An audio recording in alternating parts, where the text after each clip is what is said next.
Hi friends, இன்றைக்கி நம்ம பார்க்க போகிற டாபிக் வந்து என்ன பார்த்திங்கன்னா ஏஎஸ்எம் இன் ஸ்டாக் மார்க்கெட். ஏஎஸ்எம்னா அப்படின்னா என்ன அப்படின்னா அடிஷ்னல் சர்வைவல் மெஷர்னு சொல்லுவாங்க. எதுக்காக அப்படின்னா இப்போ ஒரு ஸ்டாக் வந்து அது மட்டும் மேலே ஏறிக்கிட்டே போயிடக்கூடாதுல்ல. ஸோ அதுக்காகவும் அதுக்கப்புறம் அதில் வந்து எது ப்ராப்ளம் இருக்கா, செக்யூரிட்டி கன்சர்ன்ஸ் எல்லாமே வந்து மேனிப்புலேஷன் நடக்குதா இல்லையா, வால்டிலிட்டி வந்து இருக்கா, எல்லாத்தையும் வந்து ரெகுலேட் பண்ணுறது தான் இந்த ஏஎஸ்எம் ஃப்ரேம் ஒர்க்குங்கிறது வந்து பார்த்திங்க அப்படின்னா கொண்டு வந்தாங்க. இதை கொண்டு வந்தது யார் அப்படின்னு வந்து பார்த்திங்கன்னா நம்ம செபி தான், securities and exchange board of India. ஓகேங்களா. இது வந்து ஒரு பர்டிகுலர் டூல் வந்து ஸ்டாக் மார்க்கெட்டில் வந்து யூஸ் பண்ணுறாங்க. ஸோ இது வந்து எப்படி ஒர்க் ஆகுது அப்படின்னா வேரியஸ் பேராமீட்டர்ஸ் இது வந்து இருக்குது. இதுக்கு வந்து பார்த்திங்க அப்படின்னா அதில் வந்து என்ன பண்ணுவாங்க அப்படின்னா ரெஸ்ட்ரிக்ஷன் வந்து போடுவாங்க. அப்புறம் வந்து பார்த்திங்கன்னா இந்த ட்ரேட் டு ட்ரேட் செக்மெண்ட்டில் வந்து மாற்றிடுவாங்க. அப்படின்னா ஸ்டாக் என்றைக்கு வாங்கினா 2 நாள் கழிச்சு தான் விற்க முடியும் அப்படிங்கிற மாரி மாற்றிடுவாங்க. ஸோ அப்போ வந்து மேனிப்புலேஷன் நடக்கிறது வந்து குறைஞ்சிரும்.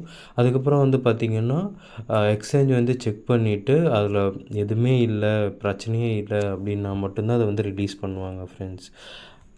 அதுக்கப்புறம் வந்து பார்த்திங்க அப்படின்னா இந்த ஃபாலோவிங் பேராமீட்டர்ஸ்லாம் வந்து இதில் வந்து கவர் ஆகும். என்ன செக் பண்ணுவோம்னா ஹை லோ வேரியேஷன், ஒரு நாளில் ஹை எவ்வளோ, லோ எவ்வளோ போயிருக்கு.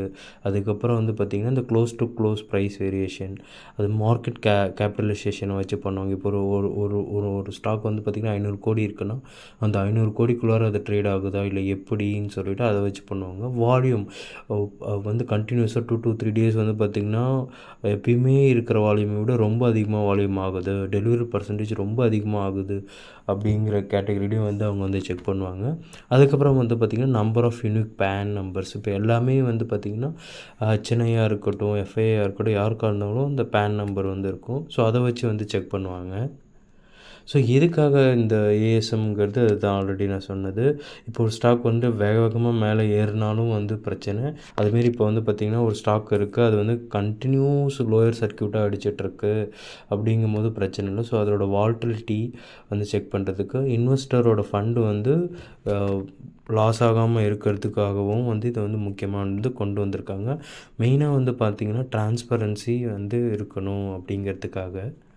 ஸோ இதில் வந்து நம்ம பார்த்தது அப்படின்னா இது வந்து ஏஎஸ்எம்னா அடிஷ்னல் சர்வைவல் மெஷர்மெண்ட்டுங்கிறது வந்து நம்ம வந்து பேசியிருந்தோம். இது வந்து பார்த்திங்கன்னா எதுக்காக மெயினாக ஹெல்ப் பண்ணுது அப்படிங்கன்னா இன்டெகிரிட்டி, ரெடியூஸ் வால்டிலிட்டி, அந்த வால்டிலிட்டியை வந்து குறைக்கிறதுக்காக வந்து இதாக இருக்குது. அதுக்கப்புறம் வந்து பார்த்திங்கன்னா இன்வெஸ்டரை வந்து பார்த்திங்கன்னா ஃப்ராடு இது எல்லாத்தையும் வந்து தவிர்க்கிறதுக்காகவும் ஃபேராக இருக்கிறது, எல்லா இன்வெஸ்டருக்கும் சரிசமமாக வந்து இருக்கிறதுக்காக வந்து இந்த ஏஎஸ்எம் வந்து கொண்டு வந்தது ரொம்ப யூஸ்ஃபுல்லாக இருக்குது. மோர் ஆஃப் ரெகுலேட் வந்து பண்ணுறது, டிரான்ஸ்பரண்ட்டாக எல்லாத்துக்குமே இதுதான் வந்து இந்த ஸ்டாக், இதுதான் இந்த ஸ்டாக்கில் இந்த நியூஸ் இருக்குங்கிறத கொண்டு வந்ததுக்காகவும். அதுக்கப்புறம் இதில் வந்து பார்த்திங்க அப்படின்னா அதிக இதில் வந்து பார்த்திங்க அப்படின்னா நீங்கள் ஏஎஸ்எம் ஃப்ரேம் ஒர்க்கில் வந்து பார்த்திங்கன்னா உள்ளார போகும்போது வந்து பார்த்திங்கன்னா ஸ்டாக் வந்து மொமெண்டம் வந்து குறைஞ்சிரும், வால்யூம் குறைஞ்சிரும், அதுக்கப்புறம் டவுன் ட்ரெண்ட் வர ஆரம்பிச்சிடும். அதுக்கப்புறம் எப்போ ஏஎஸ்எம்லேருந்து வெளியில் அது வருதோ, இப்போ ஏஎஸ்எம் போகும்போது என்ன 20% இருந்ததுன்னா அந்த அப்பர் சர்க்கியூட்டை 10% மாற்றிடுவாங்க, அப்புறம் 5 மாற்றிடுவாங்க. ஸோ அந்த டைமில் வந்து பார்த்திங்கன்னா ஸ்டாக் வந்து கீழே வர ஆரம்பிச்சிடும். ஸோ ஒன்ஸ் ஏஎஸ்எம்மில் வந்து செக் பண்ணிவிட்டு இல்லை எந்த பிரச்சனையும் இல்லை இந்த கம்பெனியில் அப்படின்னு முடிவு பண்ணிவிட்டு அதுலேருந்து ரிமூவ் பண்ணாங்க அப்படின்னா ஸ்டாக் வந்து பார்த்திங்கன்னா அது அகெயின் மேலே வந்து போக ஆரம்பிக்கும் ஃப்ரெண்ட்ஸ். இப்போ ரீசெண்டாக கூட அதிக ஸ்டாக் வந்து இதேமாரி வந்து பேன் பண்ணாங்க. ராஜ் மெட்டு, அப்புறம் வந்து டாடா ஸ்டீல், அப்புறம் வந்து ஐஆர்எஃப்சி. ஸோ இதுமாரி அதிக ஷேர் வந்து மூவ் பண்ணாங்க. நீங்கள் இந்த சார்ட்டை பார்த்தாவே உங்களுக்கு வந்து தெரியும் ஃப்ரெண்ட்ஸ். ஸோ இது உங்களுக்கு இன்ஃபர்மேட்டிவாக இருந்ததுன்னா வந்து கமெண்ட் பண்ணுங்கள். உங்களுக்கு வேறு ஏதோ டீட்டெயில் ஏஎஸ்எம்மை பற்றி இன்னும் வேணும் அப்படின்னாலும் கமெண்ட் பண்ணுங்கள். நம்ம அடுத்த வீடியோவில் போடலாம் ஃப்ரெண்ட்ஸ். Thank you friends.